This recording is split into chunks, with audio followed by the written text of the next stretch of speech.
எல்லா புகழும் இறைவனுக்கே. Hello friends, welcome to Kilakarai kitchen. இன்றைக்கி நம்ம சேனலில் பார்க்க போகிறது சூப்பரான ஒரு ரெசிபி. மீன் முட்டையை யூஸ் பண்ணி கறி சுவையோட டேஸ்ட்டில் எப்படி சூப்பரான மீன் சினை கிரேவி செய்யலான்னு பார்க்கலாம். இப்போ வாங்க வீடியோக்குள்ளே போகலாம். இந்த ரெசிபி செய்கிறதுக்கு நான் 1/2 கிலோ மீன் சினை எடுத்திருக்கேன். இதை நல்லா வாஷ் பண்ணிவிட்டு சின்ன சின்ன பீசஸாக கட் பண்ணிக்கிடலாம். இப்போ இதில் தேவையான அளவு சால்ட் ஆட் பண்ணிக்கிறேன். அப்புறமா இது கூட 1 டீஸ்பூன் மிளகாய்த்தூள், 1/2 டீஸ்பூன் இஞ்சி பூண்டு பேஸ்ட், அப்புறமா 1 டீஸ்பூன் ஆயில் ஆட் பண்ணிக்கிறேன். இப்போ இது எல்லாத்தையும் நல்லா மிக்ஸ் பண்ணி விட்டுக்கலாம். நம்ம எப்போவுமே மீன் முட்டை யூஸ் பண்ணும்போது ஃபஸ்ட்டு வேக வச்சு எடுத்துகிட்டு தான் யூஸ் பண்ணுவோம். பட் இன்றைக்கி நான் அந்த மாதிரி செய்ய போகிறது இல்லை, ஃப்ரை பண்ண போகிறேன். ஸோ அதுக்காண்டி தான் மேரினேட் பண்ணுறேன். இப்போது மசாலா எல்லாத்தையும் நல்லா அப்ளை பண்ணதுக்கப்புறம் இதை ஒரு 10 நிமிஷத்துக்கு அப்படியே ஊற வச்சிடலாம், இருக்கட்டும். இப்போ 10 மினிட்ஸ் ஆயிடுச்சு. இதை நம்ம ஃப்ரை பண்ணிக்கிடலாம். இதுக்கு ஒரு கடாய் எடுத்திருக்கேன். இதில் 4 டேபிள் ஸ்பூன் ஆயில் ஆட் பண்ணிக்கிறேன். ஆயில் ஹீட் ஆனதும் இதில் நம்ம மேரினேட் பண்ணி வச்சுருக்கிற எக்கை சேர்த்துக்கலாம். நான் எடுத்த 1/2 கிலோ சினைக்கு எனக்கு 8 பீசஸ் கிடச்சது. நான் இதை 2 பேட்சாக சேர்த்துக்கிறேன். இது ஒரு சைடு பொரிஞ்சதுக்கப்புறம் இதை நான் அடுத்த சைடு திருப்பி போட்டுக்கிறேன். இன்றைக்கி நான் எடுத்துருக்கிறது முரல் மீனோட சினை. உங்களுக்கு எந்த மீனோட சினை கிடைக்குதோ அதை யூஸ் பண்ணிக்கோங்க. பாருங்கள், ஒரு மீன்லேயே பல ஆயிரக்கணக்கான முட்டைகள் இருக்குது. மீன் எவ்வளோ நல்லதோ அதை விட நல்லது மீனோட சினை. இதில் ஒமேகா 3 ஃபேட்டி ஆசிட்ஸ் அதிகமாக இருக்குது. இப்போது மீன் சினை வந்து 2 சைடுமே நல்லா பொரிஞ்சிருச்சு. இதை நம்ம ஒரு பிளேட்டுக்கு ட்ரான்ஸ்ஃபர் பண்ணிக்கிடலாம். ஸோ இதே மாதிரியே நம்ம அடுத்த பேட்ச் முட்டையும் ஃப்ரை பண்ணி எடுத்துடலாம்.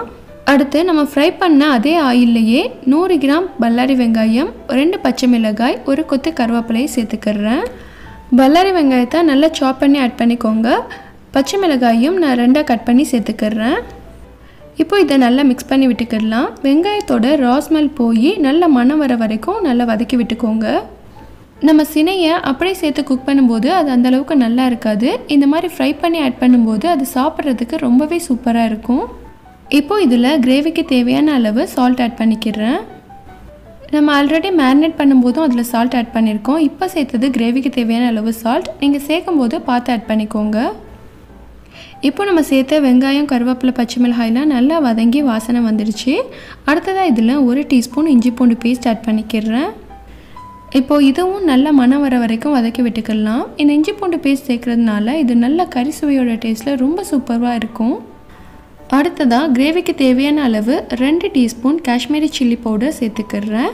நம்ம ஆல்ரெடி வந்து மேரினேட் பண்ணும்போது சில்லி பவுடர் ஆட் பண்ணியிருக்கோம். அப்புறம் பச்சை மிளகாயும் சேர்த்துருக்கோம். ஸோ உங்கள் கார தேவைக்கு ஏற்ற மாதிரி பார்த்து சேர்த்துக்கோங்க. பட் காரம் கொஞ்சம் தூக்கலாக இருந்தால் இந்த ரெசிபி ரொம்பவே டேஸ்ட்டாக இருக்கும். நெக்ஸ்ட்டு 200 கிராம் தக்காளியை மிக்சியில் அரைச்சி எடுத்து வச்சுருக்கேன், அதை சேர்த்துக்கிறேன். இந்த மாதிரி சேர்க்குறதுனால இது சீக்கிரமே குக் ஆகிரும். நீங்கள் சின்ன சின்ன பீசஸாக கட் பண்ணி கூட ஆட் பண்ணிக்கிடலாம். இப்போது நம்ம சேர்த்த தக்காளி எல்லாமே நல்லா குக் ஆகி எண்ணெய் மேலே பிரிஞ்சு வந்ததுக்கப்புறம் இதில் நம்ம மற்ற இன்க்ரீடியன்ட்ஸ் ஆட் பண்ணிக்கிடலாம். இப்போது எண்ணெய் நல்லா மேலே பிரிஞ்சு வந்துடுச்சு. இதில் 1/4 டீஸ்பூன் மஞ்சள் தூள், 1 டீஸ்பூன் சீரக மிளகுத்தூள், 2 டீஸ்பூன் மல்லித்தூள் சேர்த்துக்கிறேன்.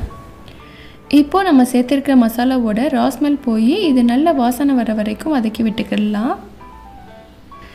நம்ம ஃபஸ்ட்டே எண்ணெயில் மிளகாய்த்தூள் சேர்த்து வதக்கிறதுனால நம்ம ரெசிபி வந்து பார்க்குறதுக்கு கலர்ஃபுல்லாக ரொம்ப சூப்பராக இருக்கும். இது ரொம்ப திக்காக இருக்கிறதுனால இதில் 1 டம்ளர் தண்ணி சேர்த்துக்கிறேன். இப்போ இதை நான் கலந்து விட்டுக்கிறேன். இது நல்ல கொதி வந்ததுக்கப்புறம் இதில் நம்ம மீன் சினையை சேர்த்துக்கலாம். இது நல்லா கொதித்து பபிள்ஸ் வர ஆரம்பிச்சிருச்சு. இதில் நான் ஃப்ரை பண்ணி வச்சுருக்கிற மீன் சினையை சேர்த்துக்கிறேன். நம்ம ஆல்ரெடி மீன் முட்டையை மேரினேட் பண்ணி வச்சதுனால அதுக்குள்ளேயும் மசாலா இறங்கியிருக்கும். அப்புறம் நம்ம கிரேவியில் சேர்க்கும்போது அந்த மசாலாவும் சேர்ந்து சாப்பிட்றதுக்கு ரொம்ப ஆப்டாக இருக்கும். மீன் சினையை கிரேவியில் சேர்த்ததுக்கப்புறம் இதை லைட்டாக கலந்து விட்டுக்கோங்க.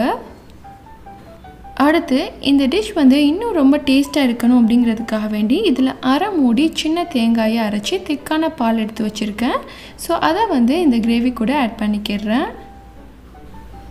ஃபைனலாக இதுக்கு மேலே கொஞ்சமாக கட் பண்ண மல்லி இலைகளை தூவிக்கிறேன்.